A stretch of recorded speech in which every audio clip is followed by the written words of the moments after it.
नाशवान सुख को बंद करो भोगना। अलम विषय वार्तया नरक कोटि बीभत्सया, बंद करो ये विषय वार्ता का चिंतन कथन श्रवण, ये कोटि नरकों जैसा भय प्रदान करने वाला है। अभी तुम्हें समझ में नहीं आ रहा। ये विषय चित्र देखना, विषय चिंतन करना, विषय क्रियाएं करना बहुत करोड़ों जन्मों में किया है। थोड़ा संयम में हो जाओ। मानव जीवन की दिव्यता, आनंद की दिव्यता, उसका अनुभव करो, परमात्म तत्व का अनुभव करो, नहीं पछताओगे।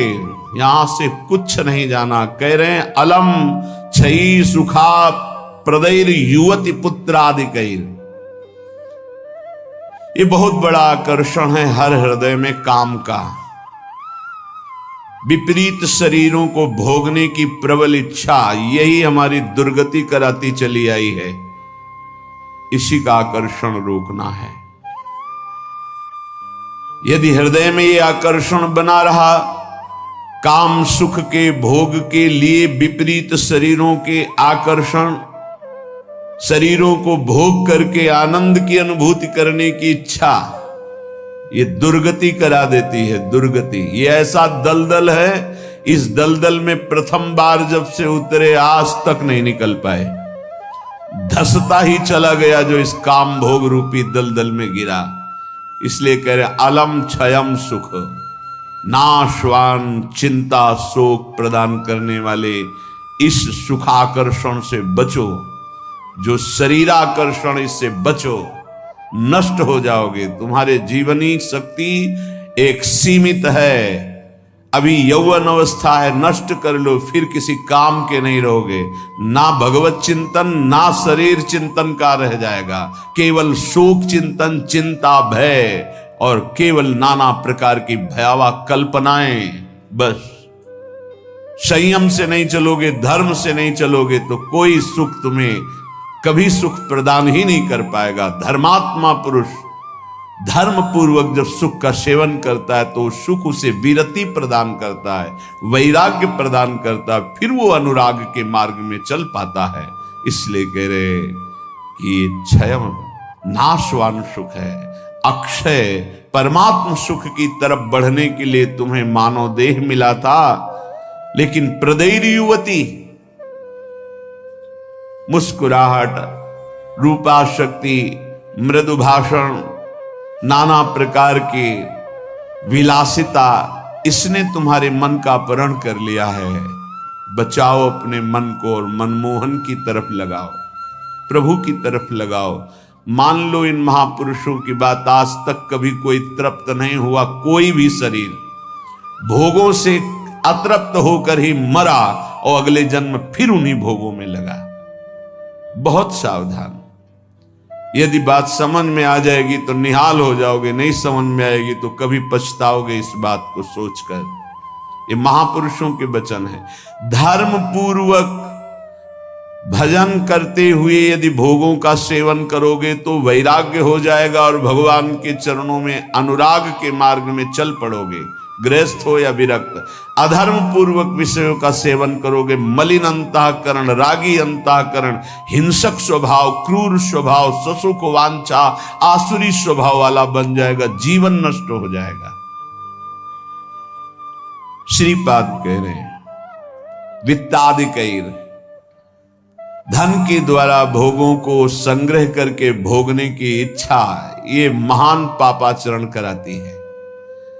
अवस्था हो गई है भोग त्याग कर भजन करने की, फिर भी रुपए के बल से भोग भोगने की प्रबल आकांक्षा, खरीद के भोगेंगे। भोग लो, पैसा है अभी, पुण्य के द्वारा, पूर्व पुण्य के द्वारा तुम्हारे पास जो श्री है, लक्ष्मी है, उसका दुरुपयोग कर लो। दुरुपयोग, 4 भूखों को भोजन पवा देते उसी पैसे से तो तुम्हारी सदगति का कारण बनता। लेकिन 4 भूखों से पैसे छीन कर अपनी वासना की पूर्ति में लगा दिया, वो तुम्हारे सर्वनाश का कारण बन जाएगी। किसी को भी बाहुल्यता भोगों की मिलती, संपत्ति की मिलती तो उसके भोग के लिए नहीं, समाज सेवा के लिए मिलती है।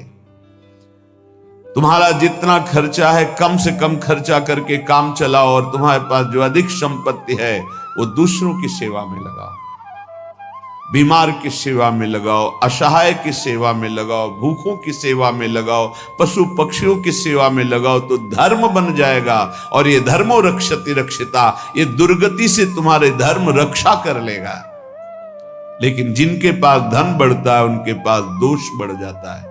मदिरा पान करना, पैसे के बल से व्यभिचार करना, पैसे के घमंड में आकर दूसरे की जीवों की हत्या कराना, मांस खाना, नाना प्रकार के छल कपट द्वारा पैसा, ये महान नरक की प्राप्ति कराता है, घोर दुर्गति होती है।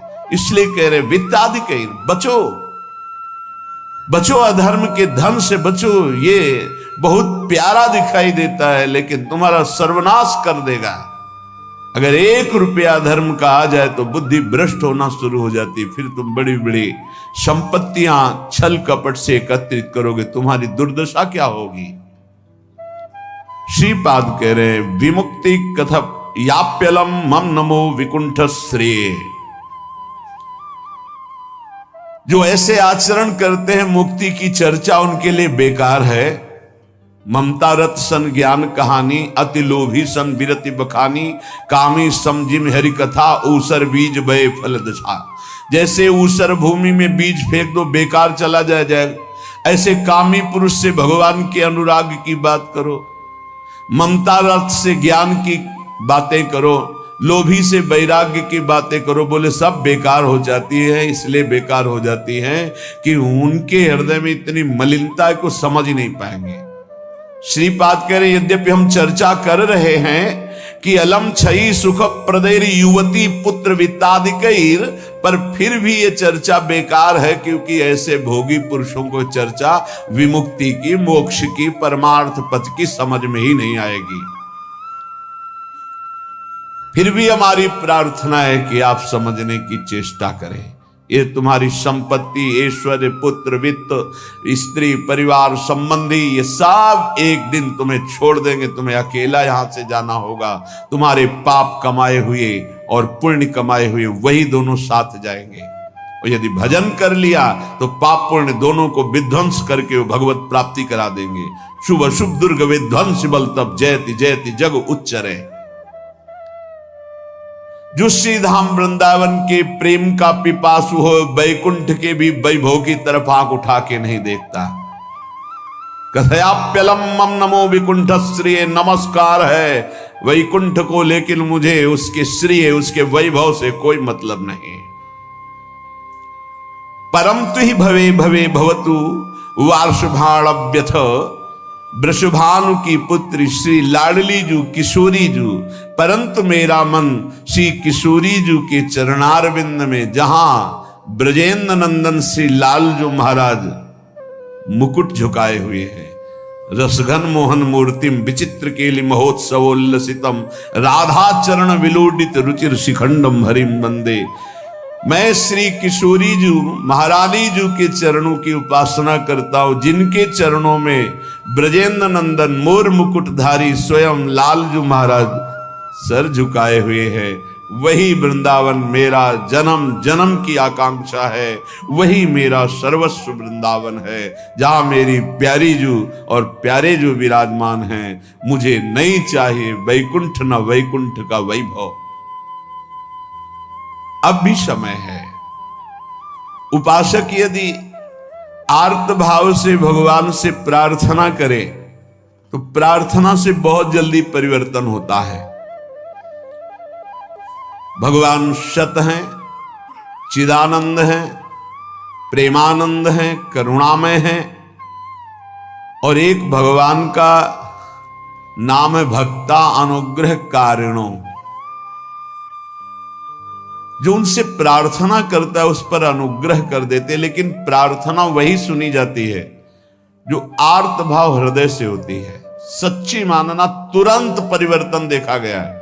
ये हम अपने जीवन की सैकड़ों बार की बात कह रहे हैं। जब कभी ऐसा आया है और प्रार्थना हुई है, मिनट पूरा होना मुश्किल हुआ है और उस प्रार्थना का उत्तर तत्काल मिल गया है। एक बार तो बस प्रार्थना करके हटे कि वह तुरंत उत्तर आ गया। वो ऐसे से ऐसा, अच्छा अच्छा, तत्काल तत्काल। बस अंतर ये होता है कि हम हृदय से प्रार्थना नहीं कर पाते, हमारी प्रार्थना कपट जाल से युक्त होती, इसलिए प्रभु मोहि कपट छल छिद्र न भावा। सच्चिदानंद रूपाय भक्तानुग्रहकारिणो माया निर्मित विश्वाय महेशाय नमो नमः। हे नाथ, आप सच्चिदानंद में हैं, सच्चिद आनंद। तात्पर्य, हम आपको कुछ दे सकें ऐसी सामर्थ्य नहीं। सच्चिदानंद को हे पार्थिव जो मायाकृत पदार्थ हैं, भोग सामग्री, ये भ्रम हटा दीजिए। हमने कई बार प्रार्थना किया है, ये केवल हमारे भावों को प्रकट करता है, इसलिए वस्तु सामग्री का महत्व है। अगर भाव नहीं है तो कोई वस्तु सामग्री का महत्व नहीं। आप 100 कुंतल सोना चढ़ा दो, हमारे प्रभु के लिए कुछ नहीं है।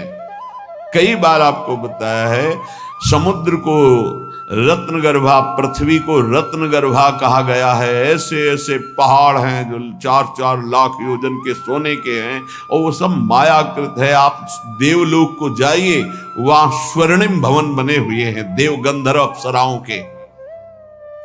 अमरावती पुरी कैसी बनी हुई है, पढ़ करके महाभारत में देखिए कैसी देवराज इंद्र की सभा है, कैसी वरुण जी की सभा है, कैसी लोकपाल अग्नि की, वायुदेव की, होश उड़ जाएंगे। और ये सब मायाकृत है। ऐसे प्रभु को हम क्या दे सकते हैं? और ऐसे प्रभु को जब रोते हुए भाव से किसी ने पत्र अर्पित किया तो बिक गए एक पत्र में। पत्रम पुष्पम फलम तोयम। हे सच्चिदानंद प्रभु, आपके एक संकल्प से संपूर्ण सृष्टि प्रकट हुई है। ये प्रार्थना, मैं नीच आपको क्या दे सकता हूं नाथ? मेरे पास तो जो कुछ है वो सब आपका दिया हुआ है।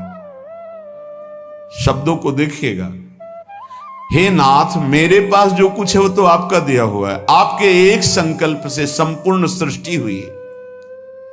नाथ, मैं आपको क्या दे सकता हूं प्रसन्न करने के लिए? आप मुझ पे अपनी तरफ से, अपनी कृपा से प्रसन्न हो। जब मैं शरीर की तरफ देखता हूं तो रोगा हरन्ति सततम प्रबला शरीरम कामादयोप्यनुदिनं प्रदहन्ति चित्तम मृत्युश्च नृत्यति सदा कलयन् दिनानि तस्मात् त्वमद्य शरणं मम दीन बंधो। अब अगर हम विचार करें शरीर के लिए तो नाथ,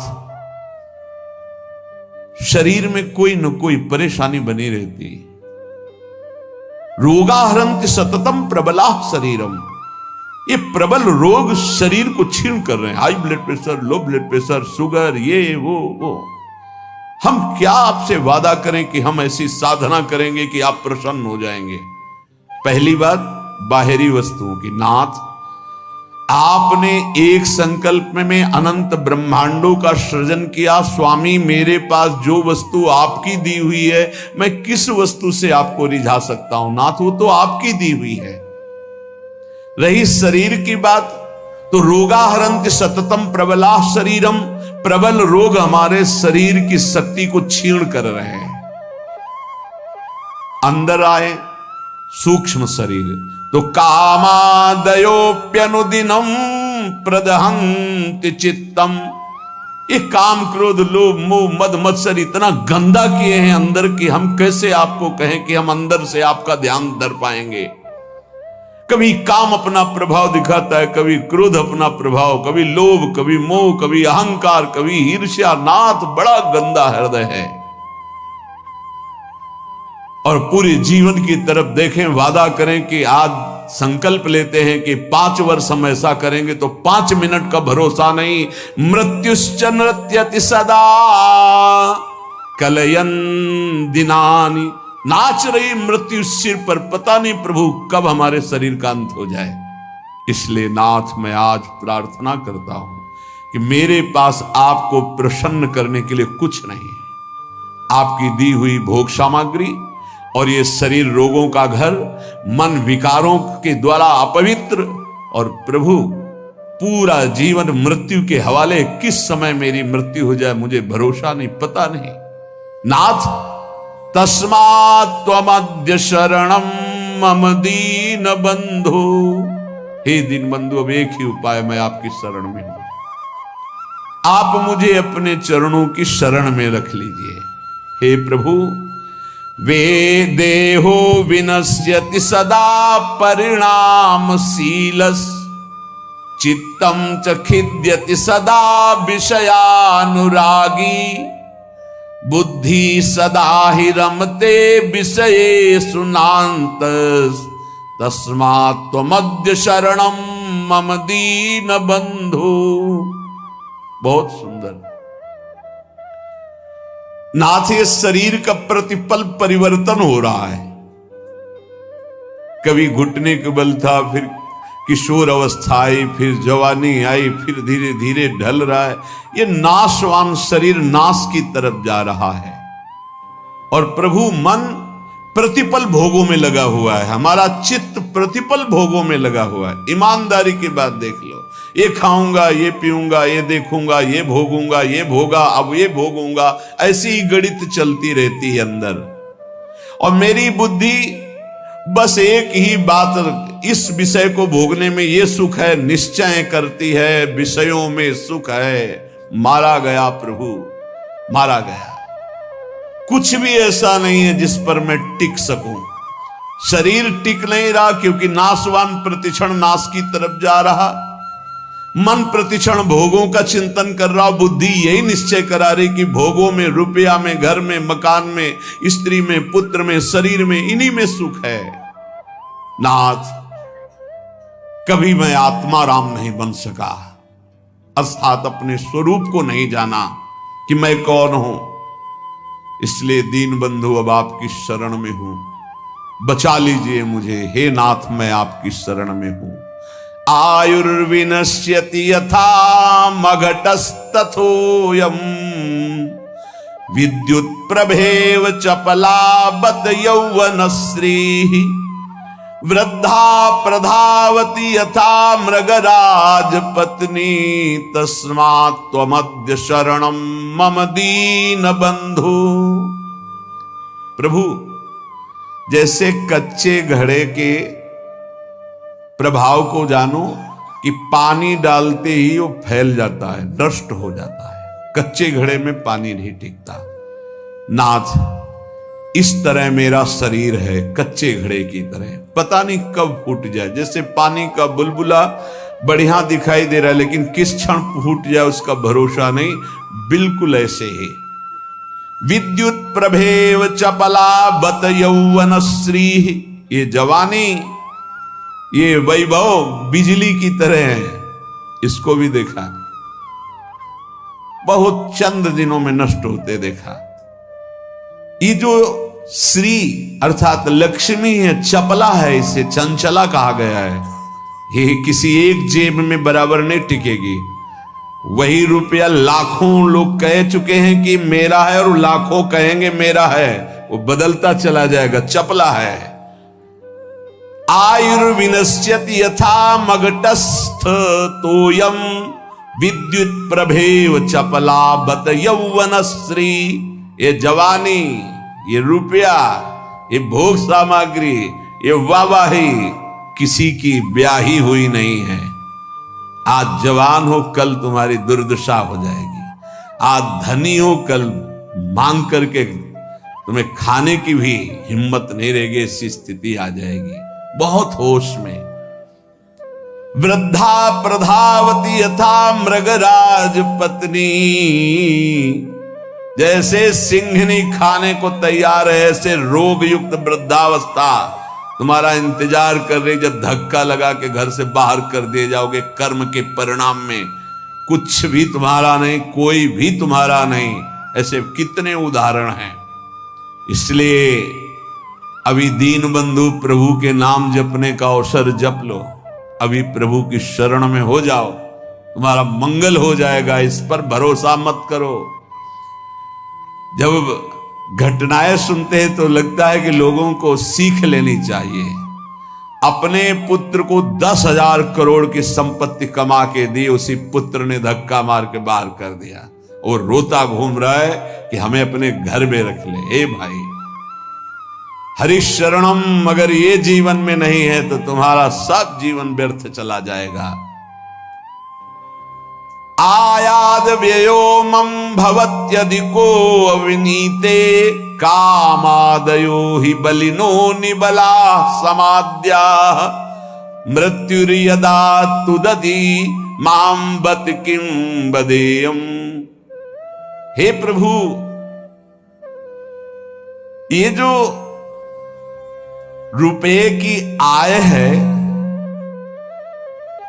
ये जीव को पागल बना देती है, धर्म से भ्रष्ट कर देती है। ये भी देखा है, जितना अधिक रुपया आएगा उतनी बुद्धि भ्रष्ट होती चली जाएगी। रुपये का सदुपयोग कोई महाभागवत कर पाता है नहीं, रुपया बहुत बुरी तरह कर्म बिगाड़ देता है। जहां रुपया बढ़ा तो फिर कर्म बिगाड़ देता है, कुछ नहीं, भारी प्रमाद।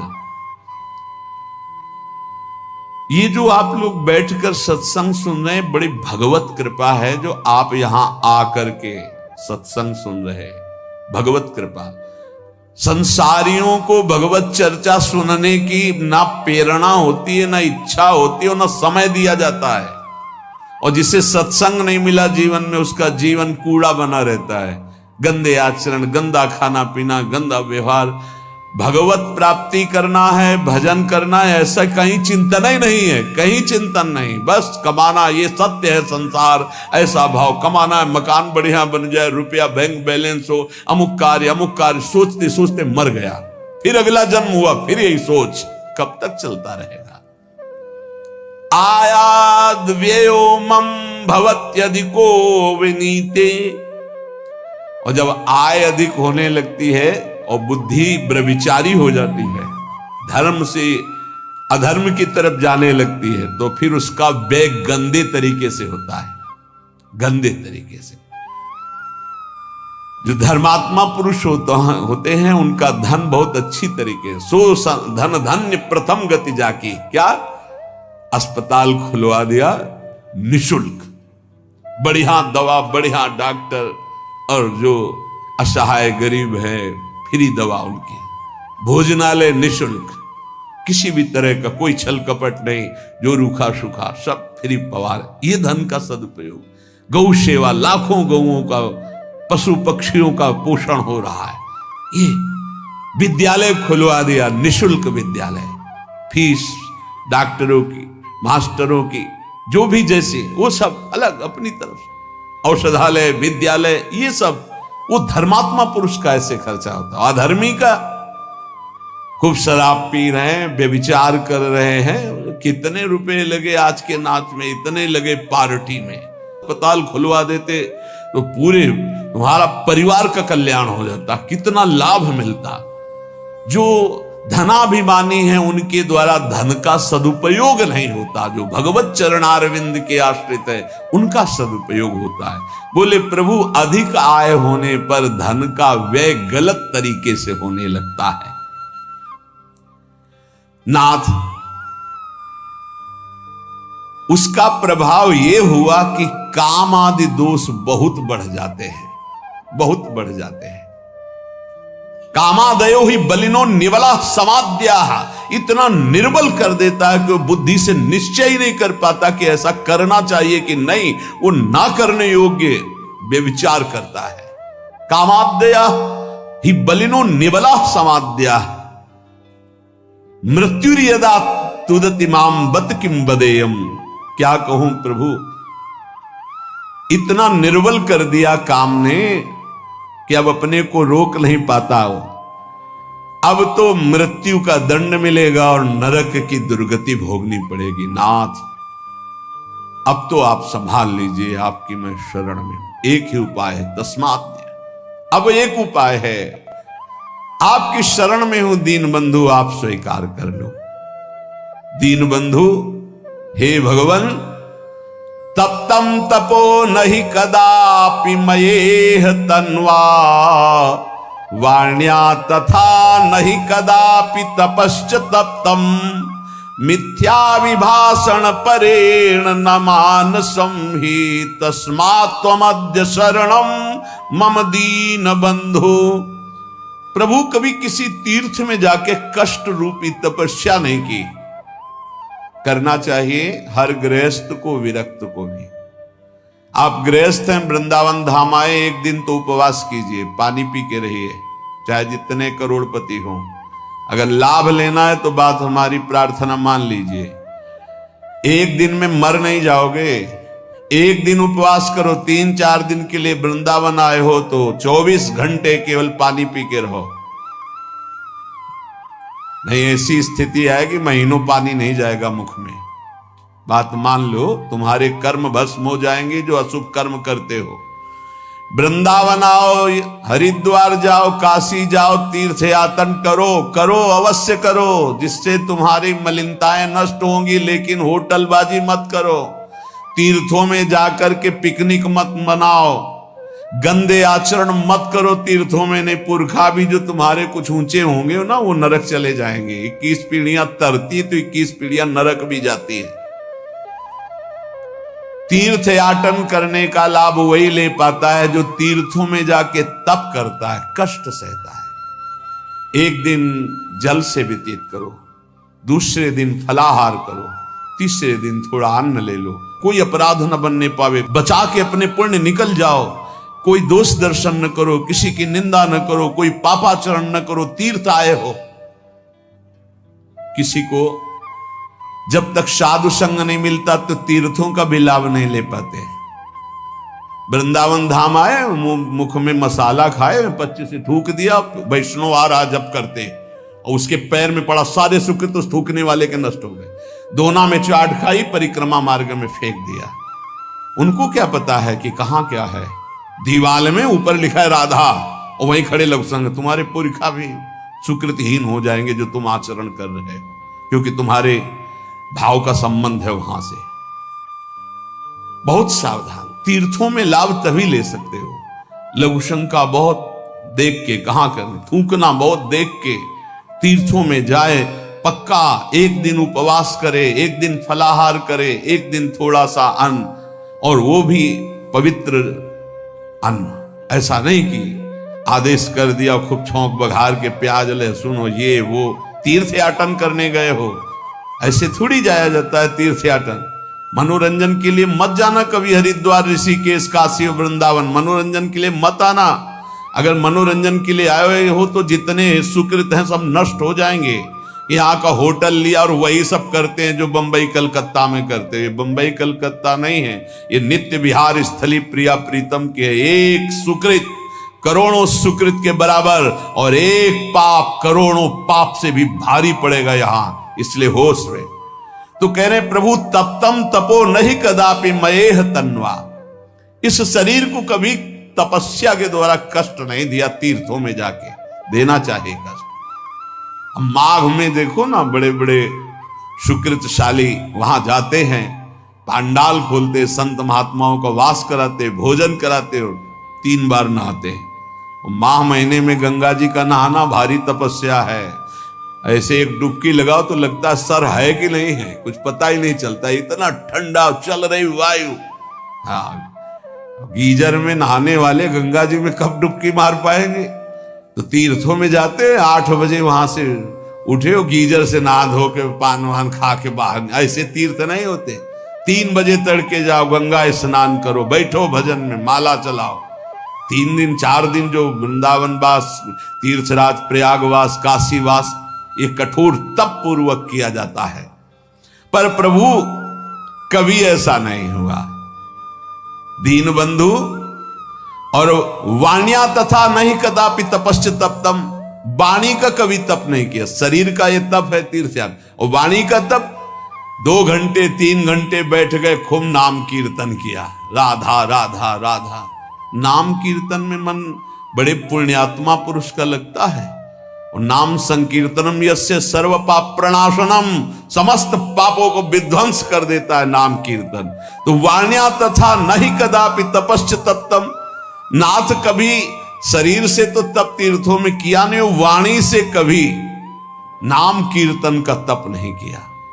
पूरी चतुरासी जी गा लिए, सुधा निधि गा लिए, यमुना के तट पर बैठ करके आए 2-4 दिन के लिए और परिक्रमा लगाए, नाम कीर्तन में बैठे, नाम कीर्तन किया, ये कभी तप नहीं किया। मिथ्या विभाषण परेण, जबान से झूठ बोलना, गाली देना, निंदा करना, पापाचरण करना, प्रभु शरीर से पाप, वाणी से, और मानसम ही, और मन से प्रभु पूछो मत, मन तो सदैव पाप ही सोचता रहता है। पाशक हृदय में ये जांच करे, माया का बंधन, धन का चिंतन, शरीर का चिंतन, शरीर संबंधियों का चिंतन, शरीर संबंधी मान अपमान भोगों का चिंतन, यही है। कोई रस्सी नहीं है जिससे बंधा है, कोई भागवतिक ऐसा बंधन नहीं है कि वो गांठ लगी है उसे खोलना है। ये आप अपने भ्रम से बंध गया है। अपने शरीर को मैं मानकर, शरीर भोगों को सुख मानकर, शरीर संबंधियों को ममता आसक्ति प्रियतावश अपना मानकर अपने स्वरूप को भूल गया, अपने आराध्य देव को भूल गया, अपना लक्ष्य भूल गया। यही भ्रम, यही बंधन। अंदर से देखते रहना है। हमारा मन इस बात में राजी है कि हमें मनोनुकूल भोग मिलते रहें, हमारा जीवन इंद्रियों की विलासता में बीते तो यही सुख है, ऐसी मान्यता बैठ गई है। अध्यात्म इसी मान्यता से मुक्त करता है, क्योंकि इस मान्यता में चिंता, शोक, भय, कामना, वासना, स्पृहा, अशांति, जन्म, मृत्यु, ये सब इसी से प्राप्त हुए हैं। अज्ञानी जीव इसे नहीं समझता है। उसकी एक मान्यता होती है कि लोक में यदि सबसे बड़े हम धनी हो जाएं, पद मिल जाए, जो हम चाहें वो मिल जाए, मानो ये हमारे जीवन का परम लक्ष्य है, ऐसा भ्रम से बैठ जाता है।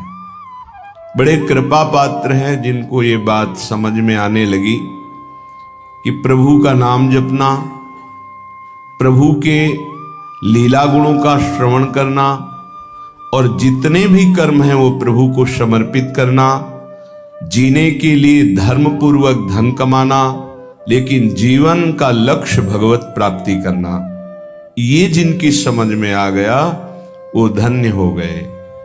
वो चिंता, शोक, भय, मृत्यु, इन पर विजय प्राप्त कर लिए। श्रीपाद प्रबोधानंद जी महाराज कह रहे हैं, न लोकम न धर्मम न गेहम न देहम न निंदाम न स्तुतिम नापि सौख्यम न दुखम विजानन किमप्युन्मदः प्रेम माध्या गृह गृहस्थवत्कर ही वृंदावने श्याम। हे भाई, देखो इतने बड़े महापुरुष संबोधन कर रहे, हे भाई अर्थात बहुत प्रियता से कह रहे हैं, बहुत अपनेपन से कह रहे हैं, अपने लोगों को समझाने के लिए कि हे भाई, ये जो लोक में तुम्हारी इच्छा है कि मेरा नाम हो जाए, मेरी यश कीर्ति हो जाए, मेरा सम्मान हो जाए, मैं सबसे बड़ा बन जाऊं, ये एक माया का भ्रमात्मक जाल है जिसमें फंसकर तुम नाना प्रकार की योनियों को प्राप्त होगे, मुक्त नहीं हो पाओगे। इसलिए इस लोक ऐषणा का त्याग कर दो। लोक ऐषणा, जो कंचन विजयी होते, कामिनी पर विजय प्राप्त कर लेते हैं, वो भी लोक ऐषणा में गिर जाते हैं। ये बड़ी भारी खाई है माया की, जिसे मान सम्मान कहते हैं। जिसे यश कीर्ति कहते हैं, इसकी चाह में बड़ी बड़ी साधनाओं की बलि चढ़ा दी जाती है, बड़ी बड़ी तपस्याओं को न्यौछावर कर दिया जाता है केवल अपने नाम के लिए, अपनी प्रशंसा के लिए, अपनी बड़ाई के लिए। हाथ कुछ नहीं लगता। जो प्रशंसा मान सम्मान का भोक्ता बन गया वो भगवान की प्राप्ति की योग्यता खो देता है। इसीलिए श्रीपाद कह रहे न लोकम, लोक ऐषणा की तरफ अपनी वृत्ति जो जा रही उसको हटाओ। ये सबके अंदर होती है। कुछ तो ऐसा करूं जिससे लोग हमें जाने। भगवान को तो जानना नहीं चाहते, तुम्हें क्या जान लेंगे। भगवान का तो शब्द नाम जप नहीं पा रहे, तुम्हारा नाम कौन लेगा। कितने बड़े बड़े चक्रवर्ती सम्राट हुए, बड़े बड़े महल, बड़े बलवान, कौन जानता है। बहुत बहुत इतिहास के पन्नों में लिखे पड़े हैं। ये होश में हम विवेक के द्वारा ऐसा साधन करें, ऐसे मार्ग में चले कि भगवान को प्राप्त हो जाए। ये जीवन का परम लाभ है। न लोकम, हमें लोक के मान सम्मान, यश कीर्ति, प्रतिष्ठा आदि की भी चाह नहीं करनी चाहिए। अगर भगवान को सम्मान देना ही है ना, यश कीर्ति देनी है ना, तो ऐसा प्रदान करेंगे कि आपकी भगवत प्राप्ति भी नहीं रुकेगी और बिस्तरे सब जग विमल कीरति, साधु संगति ना टरे। खास बात रहेगी, आपके जीवन में भारी यश का विस्तार होगा पर साधु संगति मिलती रहेगी, इसलिए अभिमान नहीं हो पाएगा। वो मान सम्मान आपके तप का नाश नहीं कर पाएगा। यदि भगवान को नाम करवाना है, यश करवाना है, सम्मान दिलवाना है, ये उनका विषय है। अपने तो दैन्य रहे, अपने तो सम्मानम कल्याति घोर गरलम नीचापमानम शुधा, सम्मान को विष समझे और नीच पुरुषों द्वारा किए हुए अपमान को अमृत समझे, तब राधा माधव में प्रीति होती है। क्योंकि देहाभिमान ही प्रीति में बाधक है। जब हमारा सम्मान होता है तो देहाभिमान पुष्ट होता है, और जब अपमान होता है तो भगवान की शरणागति पुष्ट होती है। ये सिद्धांत है, ये बाहरी बहिर्मुख पुरुष नहीं समझ पाएंगे। कोई हमारा अपमान करे तो हमें लाभ मिलेगा, छाती जलती है, उसको तो दंड देना चाहिए जो अपमान करे, ये अज्ञान है। ये परमार्थ का मार्ग नहीं है। आप जहां बैठे हैं, जो सुन रहे हैं, ये शुद्ध अध्यात्म है, भगवत मार्ग है। इसलिए न लोकम, लोक की भी मान बढ़ाई, यश कीर्ति की चाह ना करे तो राधा माधव के चरणारविंद की तरफ उसकी मन और बुद्धि की गति होने लगेगी। या ऐसा समझ लीजिए कि मन और बुद्धि में राधा माधव आकर विराजमान हो जाएंगे। आप विचार कीजिए, जिन्होंने अपने एक संकल्प मात्र से अनंत ब्रह्मांडों की रचना कर दी, वो मायाधिपति, ऐश्वर्य, समग्र वैभव, ज्ञान समुद्र, वैराग्य समुद्र, प्रेम समुद्र भगवान हमें मिल जाएंगे, फिर हमारे लिए दुर्लभ क्या रह गया। ये अनंत ब्रह्मांड तो उनकी एक संकल्प वृत्ति मात्र से प्रकट हो, ऐसे भगवान हमारे हो जाएंगे तो हमारे पास कमी क्या रहेगी। जाके रामधनी वाके कौन कमी। जब प्रभु हमारे हो गए तो फिर कुछ पाना बाकी नहीं रहता, सब कुछ मिल गया। अभी अल्प बुद्धि होने के कारण ऐसा लगता है हमें इस भोग की आवश्यकता है। अगर लक्ष्मीपति भगवान स्वयं मिल जाए तो आवश्यकता ही खत्म हो जाएगी। स्थिति आ जाती सकल कामनाहीन जे राम भगति रस लीन, कोई कामना ही नहीं रह जाती। आप कामनाओं में सुख ढूंढ रहे हैं और जबकि कामनाओं में सुख की आकांक्षा करके कर्म करते हुए दुख भोग रहे हैं, इसका मतलब सही मार्ग नहीं है। निष्कामता में जो परम सुख है वो केवल अध्यात्म मार्ग का पथिक ही समझ पाता है। संसार मार्ग का पथिक तो सकामता में ही भटकता रहता है। आगे कह रहे न धर्मम, जो धर्म देह से संबंध रखता है, लोक से संबंध रखता है, उसका जब हम पूर्णतया पालन करते हैं तो परम धर्म की प्राप्ति होती है।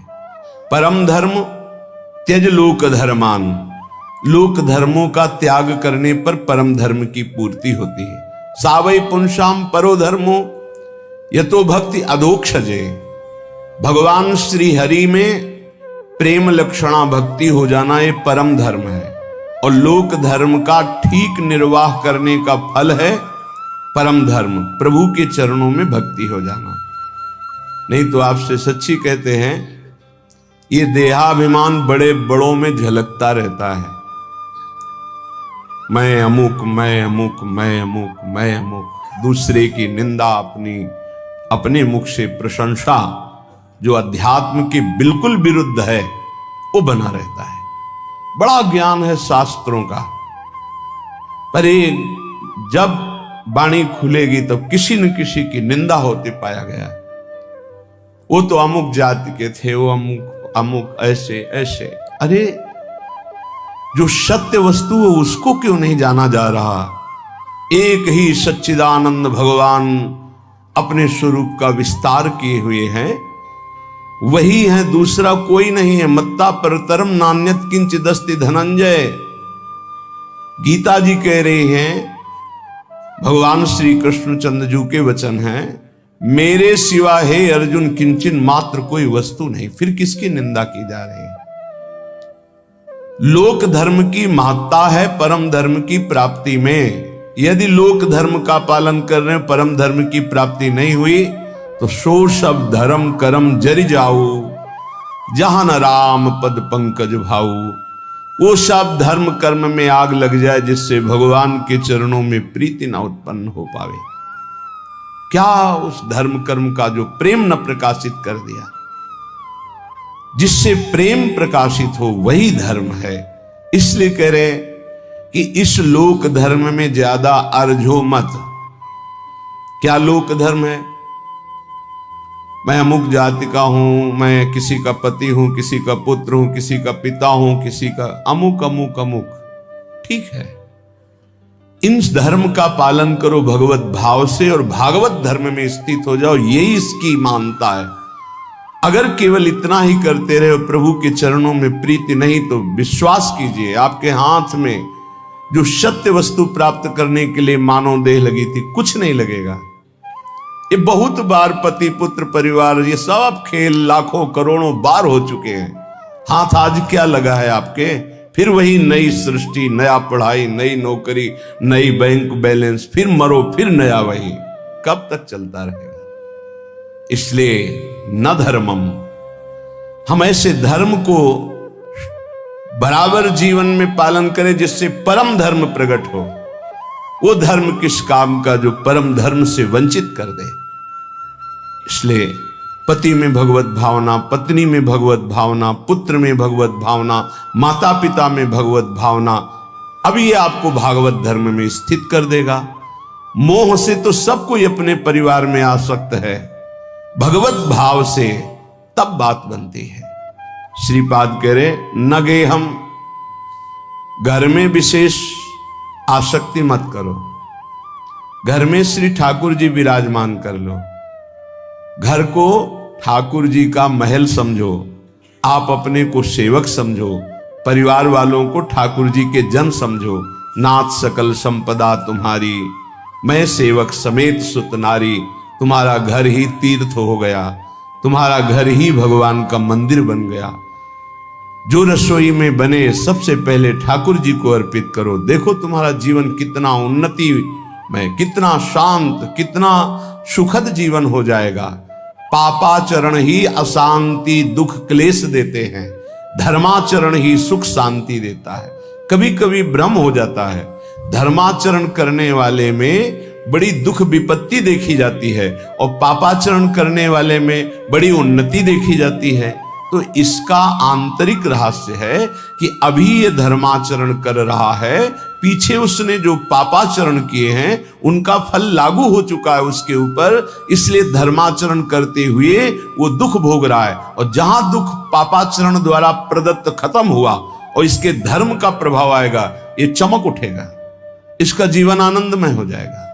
और जो पापाचरण करके उन्नति को दिखाई दे रहा है उसका पुण्य फल लागू हो चुका है। जहां पुण्य नष्ट हुआ और वर्तमान का पाप और भूत का पाप दोनों जुड़ेंगे तो ये नष्ट हो जाएगा। इस रहस्य को समझें।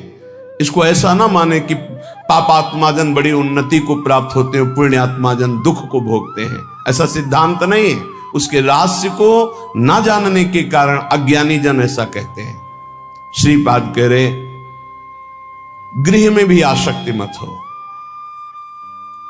क्यों?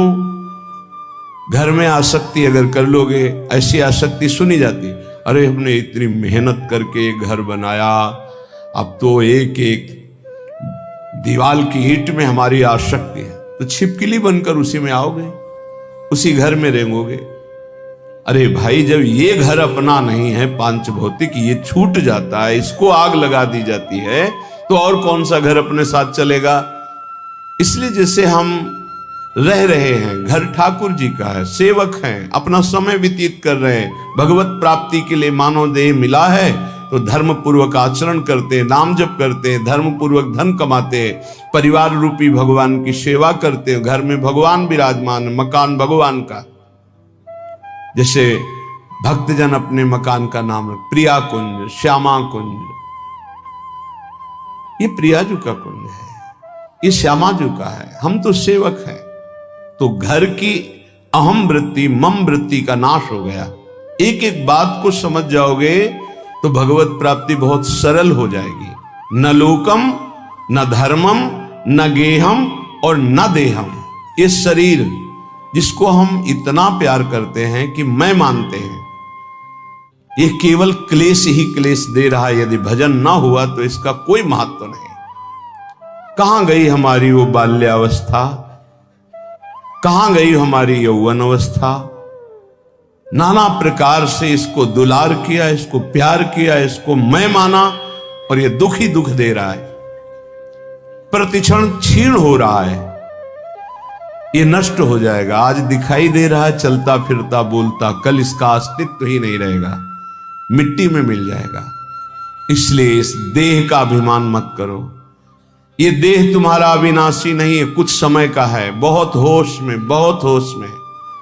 इससे पाप मत करो, किसी को दुख मत दो, मनमानी आचरण मत करो, शरीर पोषण के लिए अन्य जीवों की हत्या करके मांस मत खाओ, प्रमाद स्थिति पागलपन बढ़ाने के लिए शराब मत पियो। ये वो बुद्धि भ्रष्ट कर देती है जो नरक ले जाती है।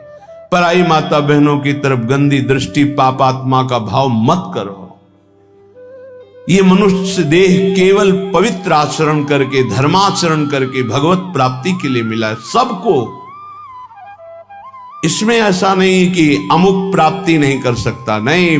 कोई भी हो, पुरुष हो, स्त्री हो, बालक हो, बूढ़ा हो, कोई भी वर्ण का हो, कहीं का भी हो, कैसा भी हो, सबको चांस है भगवत प्राप्ति का। मानव देह मात्र को अधिकार है भगवत प्राप्ति करने का, क्योंकि अन्य योनियों में विवेक नहीं होता, इसलिए वो उपदेश धारण नहीं कर सकते, वो भजन साधन नहीं कर सकते। हाँ, भगवत कृपा से यदि संयोग बन जाए तो अन्य योनियों में भी कल्याण हो जाता है। जैसे कोई बहुत बड़े भागवत के घर का कुत्ता ही सही, वो दरवाजे पे बैठा, खूब नाम कीर्तन हो रहा है, ठाकुर जी का भोग लगा, आरती हुई, उसको भी प्रसाद मिल रहा है, वो नाम कीर्तन सुन, उसका कल्याण हो जाएगा। भगत के घर के पशु पक्षियों का भी कल्याण हो जाता है। ऐसा कहीं बिरला ही संयोग बैठता है, नहीं तो मानव देह में ही भगवत प्राप्ति होती है। तो कह रहे हैं ये देह भगवत प्राप्ति के लिए इसका अभिमान करके गलत आचरणों में समय बर्बाद मत करो। जब आपके अंदर करने की शक्ति तो अच्छा करो, बोलने की शक्ति तो अच्छा बोलो, देखने की शक्ति तो अच्छा देखो। बुरा क्यों करते हो? बुरा का फल बुरा ही होगा। तो मानव देह बुराई मिटाने के लिए मिली, बुराई बढ़ाने के लिए नहीं मिली। बहुत अपने लोग अपनी महिमा को नहीं समझ पा रहे हैं, दूसरों से आशीर्वाद मांगते घूमते हैं। किसी का आशीर्वाद क्या करेगा यदि हम अपने आचरणों को ना सुधारें, हम अपने को प्रभु के भजन में ना लगाएं, हम शास्त्र आज्ञा से ना चले, तो दूसरे का आशीर्वाद लागू ही नहीं होगा, लागू ही नहीं होगा। आप हमारी बात को पकड़िए। और यदि आप धर्म से चल रहे हैं, नाम जप कर रहे हैं, पवित्र जीवन है, तो किसी से आशीर्वाद मत मांगो, सबका आशीर्वाद मिल जाएगा। विश्वास कीजिए। सुर नर मुनि प्रसन्नता ऊपर, सोई विजयी विनयी गुण सागर, तास सुजस त्रैलोक उजागर।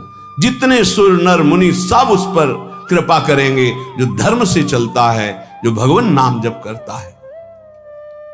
अगर धर्माचरण का त्याग कर दिया जाए, अपवित्र पापाचरण किया जाए, तो कोई नहीं बचा सकता। रावण ने किसकी आराधना नहीं की? विचार करके देखिए। बड़ा विद्वान था, भगवान शंकर की खूब आराधना की, बड़े उच्च कोटि की आराधना की, लेकिन आचरण सही नहीं थे। तो क्या नहीं मिला उसको भगवान शंकर की कृपा से? लेकिन सर्वस्व नाश हो गया, रहा न को कुल रोव निहारा। आचरणहीन हो गया, धर्म भ्रष्ट हो गया, मनमानी आचरण। इसीलिए श्रीपाद कह रहे हैं कि आप अपने शरीर का अभिमान करके आचरण भ्रष्ट मत हो जाइए। आचरणों को सुधारिए। तुम्हारा शरीर अविनाशी नहीं है, एक सीमित समय के लिए आया हुआ है। ये दिमाग में बैठा लीजिए। इसको जाना है, इसको छोड़ना है, शरीर को नष्ट होना है, आज नहीं तो कल। इसलिए ऐसे आचरण कर लो कि तुम्हारी उन्नति हो जाए, तुम दुर्गति से बच जाओ, तुम्हारा पुनः जन्म अन्य योनियों में ना होकर भगवान के धाम में दिव्य रूप से निरंतर अनंत काल तक के लिए सुख भोगो। श्रीपाद कह रहे, न निंदाम, किसी की निंदा मत करो, क्योंकि दूसरे की निंदा करने से उसके पाप अपने ऊपर आ जाते हैं। क्यों बेमतलब में पाप की पोटरी बांध रहे हो? पर निंदा के किए ते आवत नहीं कछु हाथ, मूर्ख पर्वत पाप को ले चल अपने साथ। दूसरे की निंदा करने से अपने को मिलता कुछ नहीं है, उसका पाप हमारे ऊपर आ जाता है। बेमतलब पाप की पोटरी, दुख का कारण आप बना रहे हैं। दूसरे की निंदा करने से आप उसको नीचा दिखा पाएंगे क्या? नहीं। अगर वो नीच है तो खुद नष्ट हो जाएगा, अपना उसका कर्म ही उसको नष्ट कर देगा। किसी को कोई नष्ट नहीं कर सकता, उसका कर्म नष्ट करता है। को ना काहू के सुख दुख कर दाता, निज कृत कर्म भोग सुन भ्राता। हे भाई, यहां कोई किसी को सुख दुख नहीं देता, अपना कर्म ही दूसरे की खोपड़ी में बैठकर जबरदस्ती हमारा अमंगल करवा देगा। हमारा कर्म, हम क्यों किसी की निंदा करके अपने पापों को बढ़ाएं? इसलिए ना निंदा, मना कर, किसी की भी निंदा मत करो। और कह रहे ना स्तुतिम, किसी की स्तुति भी मत करो, प्रशंसा। क्यों? क्योंकि किसी व्यक्ति के गुण से प्रभावित होना संसारिकता है। गुणमानी संसार, सेवकवाणी, गुणमानी संसार और सकल गुण प्रीत बिन। अगर कोई बहुत अच्छा आचरण कर रहा है, भगवान की कृपा है, उसमें भगवान की शक्ति विराजमान, हम उसको नमस्कार करते हैं, व्यक्ति को नहीं। हम व्यक्ति की प्रशंसा नहीं करते, हम प्रभु की प्रशंसा करते हैं। प्रभु ने इसे योग्य बना दिया, बस। अगर किसी व्यक्ति से हम प्रभावित होते हैं तो प्रभु से प्रभावित होने वाला महत्व अंदर जो बैठना चाहिए कि सर्वलोक महेश्वर भगवान हमारे स्वामी हैं, यह हट जाएगा। हमें भगवत भाव की प्रशंसा करनी, ना कि किसी व्यक्ति के पद की, गुण की नहीं। सर्वलोक महेश्वर भगवान कृपा किए हैं, उसको ये सामर्थ्य दिए हैं। जितने अंश में सामर्थ्य दिए हैं उतना वो प्रभावशाली है, पर हम व्यक्ति की नहीं, हम भगवान की तरफ देखते हैं। भक्त का लक्षण होता है वो भगवान की तरफ देखता है, व्यक्ति की तरफ नहीं। तो हमारी कोई बहुत बड़ाई कर दे, भलाई कर दे, कोई वस्तु दे दे, कोई मनोनुकूल कार्य कर दे, तो हम श्री भगवान की तरफ देखते हैं, प्रियाजू की तरफ देखते हैं, उस व्यक्ति की तरफ नहीं देखते कि धन्यवाद आपने। ये संसारिकता है। आपने बहुत बड़ा काम कर दिया, धन्यवाद। नहीं, जय हो प्रियाजू की, इसको निमित्त बनाकर प्रियाजू ने कार्य करा। हमारी आसक्ति प्रियाजू में, किसी व्यक्ति में नहीं। जीवन में यह सिद्धांत समझ लीजिए, यदि व्यक्ति से आसक्त होंगे तो इष्ट का भरोसा छूट जाएगा, फायदा क्या हुआ। कोई भी कितना हित करे, कितना भी हमारा मंगल करे, हम धन्यवाद नहीं देंगे, हम जय बोलेंगे, हमारे प्रियालाल की जय हो, उन्होंने इसे निमित्त बनाकर कराया है। जय हो प्रियालाल। हम उस भगवत स्वरूप को प्रणाम करते हैं, व्यक्ति नहीं, गुण नहीं, ये प्रियालाल की कृपा। देखो गोस्वामी जी से कह रहे हैं, तात सुनहु माया कृत गुण अरु दोष अनेक, गुण या उभय न देखई, देखी सो अविवेक, गुण या उभय न देखई। भागवतिक गुण है, न किसी के दोष न किसी के गुण, न किसी की निंदा न किसी की स्तुति। सबसे बड़ा भागवतिक गुण है सब में भगवान को देखना। इस रूप में भगवान आ गए, इससे बड़ा सम्मान क्या होगा सामने वाले का। साक्षात हम भगवान मान रहे हैं, इस रूप में भगवान, व्यक्ति नहीं, व्यक्ति रूप में हम स्तुति नहीं करेंगे, भगवत भाव से मेरे प्रभु इसे निमित्त बनाकर आए, या मेरे प्रभु इस रूप में आए। श्रीपाद करे, नापि सौख्यम, हमारा किसी से किसी भी तरह का सुख लेने का भी भाव नहीं होना चाहिए। सौख्यम माने सुख होता है। ये व्यक्ति, ये पदार्थ, ये वस्तु सब प्रभु के सुख के लिए अपनी भावना, भक्त का। हम तो प्रसाद भोगता है, वस्तु का भोग नहीं करते। किसी व्यक्ति से सुख लेने की भावना रहेगी तो स्वार्थ बुद्धि रहेगी, स्वार्थ बुद्धि रहेगी तो अज्ञान रहेगा, अज्ञान रहेगा तो गलती हो ही जाएगी, पापाचरण हो ही जाएगा। जितने पाप होते हैं सुख बुद्धि लेने की भावना जिनकी जितनी बढ़ गई उनसे हो रहे हैं, हम हो या आप हो। पाप तभी होते हैं जब सुख लेने की भावना बढ़ जाती है, इतना राक्षसी भाव आ जाता है कि वो निंदनीय हो जाता है। देखो ना, काम भोग की लालसा हुई तो राक्षस पैदा हो गया, उसकी बुद्धि में क्या क्या कर डाला। देखो ना, क्रोध भाव पैदा हो गया तो राक्षस पैदा हो गया, क्या क्या कर डाला। देख लो ये विकार कैसे हैं। किसी से भी सुख लेने की आकांक्षा में ही ये दोष पैदा होते हैं। उपासक वही है जो सुख देवे को चाहो। हमारे हृदय में दूसरों को सुख देना भगवत भाव से। संसारी और उपासना के मार्ग में चलने वाले पथिक में बड़ा अंतर है। संसारी हर व्यक्ति से मिलेगा तो सुख लेने की भावना से मिलेगा, परमार्थिक पथिक से जो मिलेगा वो सुख देने की भावना रखेगा। सुख देवे को चावचित, सब सोहित निष्काम, या सुधर्म हरिवंश को नाम गिरा विश्राम। इसीलिए महात्मा कहा जाता है, महान आत्मा। क्यों? क्योंकि दूसरों को सुख देने की भावना है। सुख लेने की भावना दुरात्मा बना देती है। इसलिए कह रहे न सौख्यम, किसी से सुख लेने की भावना मत रखो। हम जहां फंसे हैं सुख लेने में फंसे हैं। हमसे जब गलती हुई तो सुख लेने में गलती हुई है।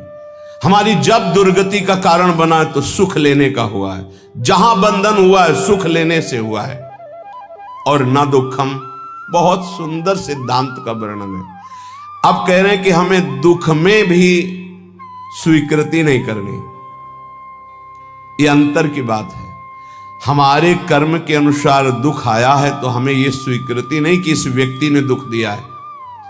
अगर ये व्यक्ति ना हो तो मैं कभी दुखी हूं ना, ऐसी भावना कभी मत बनाना कि अगर सामने कमरे वाला हट जाए ना तो मैं बड़ा सुखी हो जाऊं, वो अमक नष्ट हो जाए ना तो मैं सुखी हो। कभी नहीं। तुम्हें कोई दुख नहीं दे रहा, पक्का समझ लीजिए। तुमने जो बीज बोया है कर्म का वो ही तुम्हें दुख दे रहा है, पक्का समझ लीजिए। यहां कोई दुख देने वाला नहीं है। ना दुखम, एक तो ये, दूसरा हमारे कर्म के कई रूप होते हैं। एक होता है व्यक्ति के ऊपर बैठकर कर्म दंड दिलाता है, और एक होता घटना बनता है, और एक होता रोग बनता है।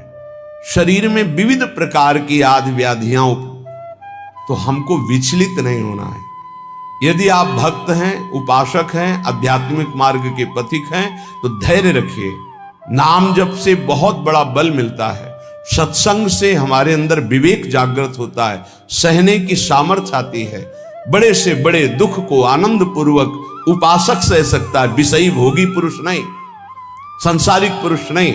इसलिए ना दुखम, कोई भी दुख आपको विचलित ना कर पावे। ये तभी हो सकता है जब आपने मृत्यु का वर्ण कर लिया है। अब तो एक ना एक दिन शरीर छूटेगा ही।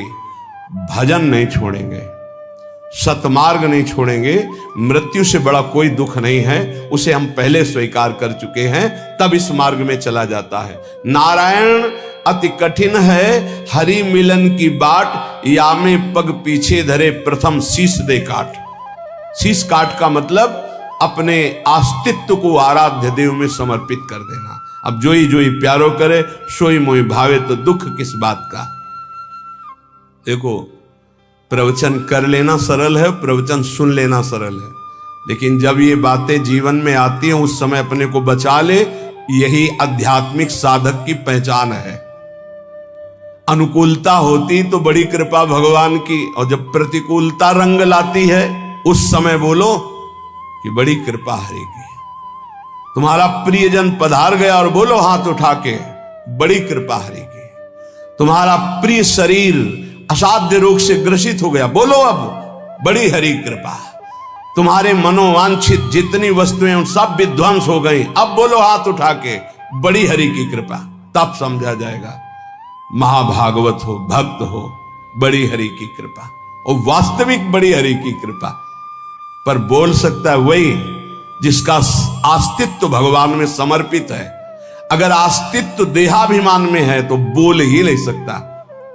हरि की कृपा प्रतिपल, नाशवान का नाश निश्चित होगा, अविनाशी का कोई नाश कर ही नहीं सकता है। ये बिल्कुल दिमाग में बैठा लीजिए। नाशवान का नाश होगा, आज नहीं तो कल होगा। अविनाशी को कोई मार नहीं सकता। तू अविनाशी है, तेरा शरीर और संसार ये सब विनाशी है। इसलिए न दुखम, दुख को भी स्वीकार मत करो। ना मैं कभी रोगी था, ना मैं कभी रोगी होऊंगा, ना मैं कभी दुखी था, ना मैं कभी दुखी होऊंगा। मैं आनंद सिंधु का बच्चा हूं और आनंद में ही रहता हूं। ये जो आनंद सिंधु सुख राशि प्रभु है, उन्हीं का ईश्वर अंश जीव अविनाशी चेतन अमल सहज सुख राशि। पर कई मिनट रुकते हो अपने स्वरूप में, एक सेकेंड नहीं।